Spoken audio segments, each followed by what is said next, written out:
नमस्कार बंधुरा केमन आছেন ওয়াসিনী বাঙালি চ্যানেলে নতুন একটা ব্লগে সকলকে স্বাগত।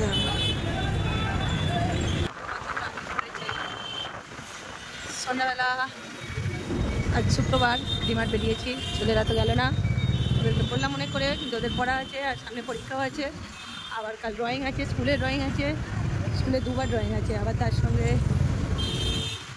যেখানে ড্রয়িংয়ে যায় দিদির কাছে সেখানেও ড্রয়িং আছে, বললো যাবো না, আমরা দুজনেই বেরিয়েছি এখন। আর রাস্তায় কতদূর পর্যন্ত ট্রাফিক পড়েছে ওইদিকে রোডটা, তো 9:45 বাজে, অফিস টাইম, ছুটি হয়েছে। বড়টার একটু আসার ইচ্ছে ছিল, ছোটটার একদম ইচ্ছে নেই, পড়াও বাকি আছে, সারাদিন স্কুলে কেটে যাবে, আবার ওইখানে টিউশন আসতেছে, যাবো না। বড়টা দেখছে ভাই যাবে না, তো আমিও যাবো না, এখন আমরা দুজনেই বেরিয়েছি। চারিদিকে লাইট চলছে আর দেখতে সুন্দর লাগছে। রাস্তায় কত ভিড়, ওই দিকটা দিয়ে তো বেশি ভিড়, কারণ ওদিকটা গেলেও বাড়ি ফিরতে বেশি, দিকটাতেও ভিড় আছে।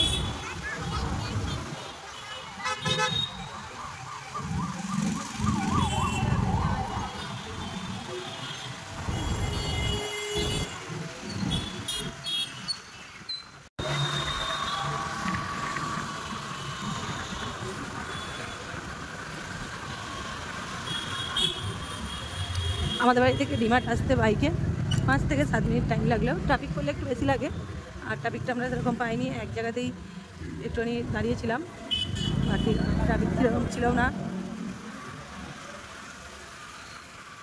আমরা ডিমার্টের কাছে এসেই গেছি। রবিবার ভিড় হবে বলে আজ এলাম, কিন্তু এত ভিড় হয়েছে গাড়ি রাখারও জায়গা নেই, পুরো অনেকটা ভিড় হয়ে গেছে। শনি রবিবারটা বেশি ভিড় হয়, কিন্তু আজও ভিড় প্রচুর। আমাদের বাঙালি রসগোল্লা বিক্রি হচ্ছে ডাব্বায় করে, আর রসগোল্লা। আজ তো এত ভিড় হয়েছে, সব সামানও খালি। এখানে চকোস নিয়েছি, হরলিক্স নিয়েছে, চলো প্রচুর ভিড়। শনিবারে রাখি সামনে না, সেই হিসাবে তাও শনিবারে, শুক্রবারের বাজার, শনিবার হলে রবিবার হলে আরও বেশি ভিড়। রবিবারে তো সামান পাওয়া যাবে না, পাগলানো জায়গা থাকবে না, কি বড় বড় ডেলিভারি।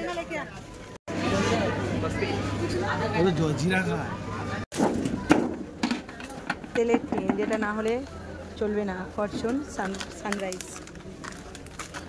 অলরেডি ভর্তি হয়ে গেছে, এখনও মেন জায়গায় যাওয়াই হয়নি। ডাল, নুন, চিনি, তেল সব কিছু এখনও বাকি আছে, সর্ষের তেল।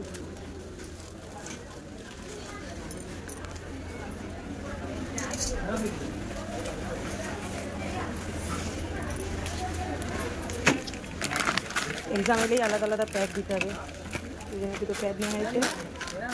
অলরেডি 10টা বেজে গেছে, আর এখানে ভিড় একটুকুও কমেনি। এদিকটা তো চাল, চিনি, মশলা সব রকম কিছু। আমাদের এখানে ডাল তুলছে, এখানে চিনিটা নিয়েছে, এখানে ওয়েট করায়নি। এখানে চালগুলো দেখুন কত সুন্দর, কিন্তু এখান থেকে নিয়ে যাই না আমরা ভয়েতে, কারণ যদি বাই চান্স, এটা আমাদের সিদ্ধ চাল, যদি বাই চান্স ভালো না হয়, আমাদের নিচে থেকে নিলে কি হয়, চেঞ্জ করা যাবে, আর এখান থেকে নিলে চেঞ্জ করা যাবে না, সেই জন্য আমরা এখান থেকে চাল নিই না। আর গমটাও এখানে খুব সুন্দর নেওয়া হয়ে গেছে, গাড়ি তো ভর্তি, এখনও ওপরে যাওয়া হয়নি, এগুলো নিচের হয়েছে, এবার ওপরে যাব। এখানে তো মোটামুটি সব কিছু নিয়ে নিয়েছি, গাড়ি তো ভর্তি হয়ে গেছে, এবার ওপরে যাব, দাঁড়িয়ে আছি। আমার তো সয়াবিনটা অনেকটা লাগে, বাকি সুজি, 4-5 রকম ডাল, ছোলার ডাল, মুগের ডাল, মুসুর ডাল, বিউলির ডাল। বিউলির ডাল আমরা কিন্তু খাই না, আলাদা, মানে রান্না করে খাই না। এটা পোহা, আমাদের তো পোহাটা অনেকটা হয়, আমার বড় ছেলে তো মুড়ি পছন্দ করে না। আর বিউলির ডালের আমি ওই যে মেহেদু বড়া যেটা বলে, মেহেন্দি বড়াও বলে চলতি কথায়, ওটা বানাই। আর এটা সাবু নিয়েছি, সাবুর পকোড়া বানাবো, উপরে উঠবো। এখানে বেডশিট পছন্দ করেছি, আমার এই বেডশিটটা অত খাস লাগছে না, কিন্তু এটা বেশ সুন্দর। ওখানে দেখছে না, আমার এইটা পছন্দ হয়েছে, দেখা যাক কোনটা নেওয়া হয়। এটাই পছন্দ হয়েছে, একটু খুলে দেখে নিচ্ছি বড় আছে কিনা। আমাদের খাটটাতে একটু বাড়ানো আছে, যাই হোক বড়ই আছে। আর দেখুন খুব সুন্দর লাগছে ডিজাইনটা, কিন্তু আমাকে তো খুব ভালো লেগেছে। বেডশিটটা কেমন হয়েছে আপনারা কমেন্ট করে জানাবেন। এটাই নিচ্ছি আমরা। আর এখানে টাওয়ালগুলোর কালার তো কি দারুণ, আর এই পর্দাগুলো তো একদম সব অ্যারিস্টোক্রেট সুন্দর। আর আমার তো নেওয়া হয়ে গিয়েছিল, পর্দাগুলো চেঞ্জ করেছি কিছুদিন আগেই। এখানে এগুলো দেখলেই মনে হয় এগুলো কেন নিলাম না, কি দারুণ। হ্যাঁ, কাপ দেখতে বসেছে পাপা। আমি বলছি নর্মাল এগুলো নিয়ে নাও, কিন্তু চলবে না, আমার হাত থেকেই পড়েই ভেঙে যায় ধুতে গিয়ে। আর এই যে পছন্দ করতে বসেছে, কি পছন্দ করছে কাপ জানি না, কত রকমের কাপ আছে এখানে। পছন্দ হচ্ছে না, ওইটা একটা পছন্দ হয়েছে, বাকি কত রকম দেখছে। আর দামগুলো 150 200 একটা অত দামি কাপ নিলে হাত থেকে পড়লেই ব্যাস। হাতেরটা দেখেছে ওটা 99 টাকা। আমি এইগুলো নিয়ে নিতে বলছি, তাও এটারও দাম 99। আর এটা পছন্দ হয়েছে, একবার হাত থেকে পড়ে গেলেই ব্যাস 189। এবার পড়ে যেত। আবার একটা পছন্দ হয়েছে, আমার ভালো লাগে না, এইটাই নিয়ে নাও, নিয়ে চলো। 11টা বেজে গেছে, কাউন্টার বন্ধ হয়ে গেছে এখানের। আর বাড়িতে কত ককরোচ হয়েছে, ছোট্ট ছোট্ট। এখানে ককরোচ বড় বড় নয়, ছোট্ট ছোট্ট হয়। এখানে ট্রলি ভর্তি হয়ে গেছে।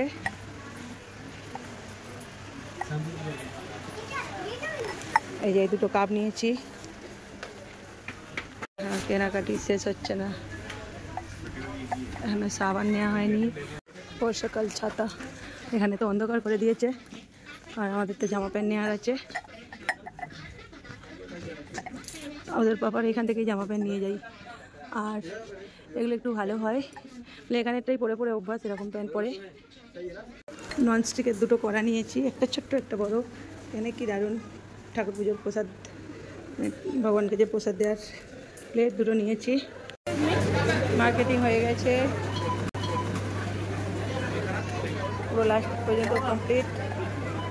পুরো এখানটায় সব গুছিয়ে নিয়েছে। আর এদিকে তো মোটামুটি খালি হয়ে গেছে, এখানে তো গাড়িগুলো পুরোই খালি হয়ে গেছে। আর আমাদের এই যে একটাই ধরেনি, আবার এইটাতে শুদ্ধ গাড়িতে দিয়ে দিয়েছে। 5টা 6টা ব্যাগ হয়েছে, এখন কীভাবে নেওয়া হবে দেখা যাক। এখানে 4টে, ওখানে একটা ব্যাগ, তার সঙ্গে 3টা আছে। একদম পুরো লোড করে নিয়েছে, ওটা আমি নিয়ে নিচ্ছি। পুরো লোড হয়ে গেছে। একটা ব্যাগ নিয়ে আমি পিছনে বসবো, আমার হাতে একটা হয়ে গেছে। কাল তো রাত্রি হয়ে গেছিলো অনেকটা, নিয়ে আসতে আর প্যাক করা হয়নি সব।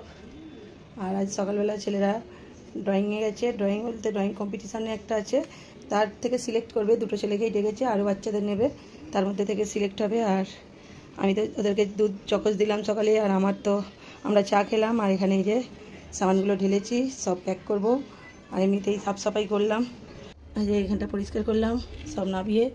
আর কিছু জিনিস তো রয়ে গেছে, ডাল চিনি, সেগুলো সব নাবিয়ে পরিষ্কার করলাম। মাজন টুকটাক জিনিস ছিল, বাকি এগুলো সব ঢোকাবো এর ভিতর। এত সামান তো রাখার জায়গা থাকে না, তার মধ্যে কিছু কিছু জিনিস বাইরে যাবে। আর কমফর্টটা তো আমি ইউজ করতাম না, সার্ফ এক্সেল ইউজ করলে অতটা লাগতো না, কিন্তু বর্ষাকাল এত গরম পড়েছে আর জামা কাপড় এত গন্ধ ছাড়ছে।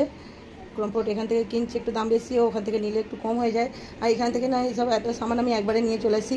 1 মাস 1.5 মাস চলে যায়, এমন যে মাসে মাসে যেতে হবে এরকমও নয়, বা 2 মাস ছাড়া যেতে হবে এরকমও নয়। শেষ হয়ে গেলে আবার যাই। এগুলো এখন সব প্যাক করব, করে তুলব। সোফার ভিতরে সব কিছু গুছিয়ে নিয়েছি।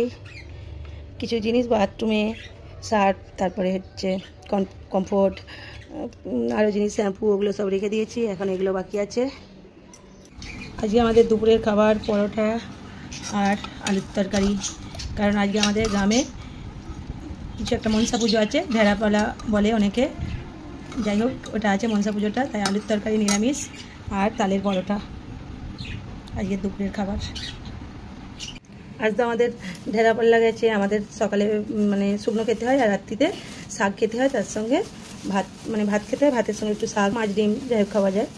আর এখানে আমি পাট শাক পেয়েছি, নিয়ে এসেছি। শাক তো এখানে এখন তো বর্ষাকালে এমনি খাই না, অন্য শাক, এটা একটু ওপরের শাক। আর সজনে শাকটা খেলাম, সেদিনকে ওটাই আনতে গিয়েছিলাম কিন্তু পেলাম না, পাট শাকটা পেলাম। পাট শাকটা বেশ খুব সুন্দর, একদম নরম। আর আমাদের এখানে দেখুন এখনও পাট শাক পাওয়া যাচ্ছে, আমাদের গ্রামে কিন্তু এখন পাট শাক পাওয়া যায় না। আর শাকটা সত্যি খুব সুন্দর, সেদিনকে শাকটা এনেছিল অতটা ভালো ছিল না। আর চানাচুর নিয়ে এলাম, আমাদের তিরুপতি চানাচুর খাওয়া হয়, আজকে সেটা ছিল না। সকাল সন্ধ্যা সম্পা মুড়ির দোকান থেকেই তো আনা হয়। আর একটু কেনাকাটি যে করে নিয়ে এলাম, ছেলেদের জন্য প্যান্ট নিয়ে এলাম, হাফ প্যান্ট বাড়িতে পরার, দুজনের দুটো করে। এই যে আর একটা জিন্সের প্যান্ট নিয়ে নিচ্ছি। আমি যে ভাইকে রাখি বাঁধি তাকে দেবো, সেই জন্য নিয়ে এসেছি এটা। রাত্রে খাবার নিয়ে চলে এসেছি, লাউ দিয়ে মুগ ডাল, মুসুর ডাল, মিক্স ডাল, আর শাক ভাজা, বড় ছেলের ডিম সিদ্ধ, এটা ডিমের আমাদের কালিয়া, করলা ভাজা আর ভাত। আজ তো শাক খেতে হয়, সেই জন্যই শাকটা করলাম, তাড়াহুড়ো করে বেছে করতে করতে তো লেট হয়ে গেছে। এখন তো খাওয়া দাওয়াটা করবো। আর চলুন আজকে ব্লগটাও আর বড়ো করবো না, আবার দেখা হবে নতুন একটা ব্লগ ভিডিও, হয়তো নতুন একটা রেসিপির সঙ্গে। সকলে ভালো থাকবেন, সুস্থ থাকবেন, সাবধানে থাকবেন। আর আজকের ব্লগটা ভালো লাগলে লাইক, কমেন্ট অ্যান্ড হাইপ করে দেবেন। সবাইকে শুভরাত্রি।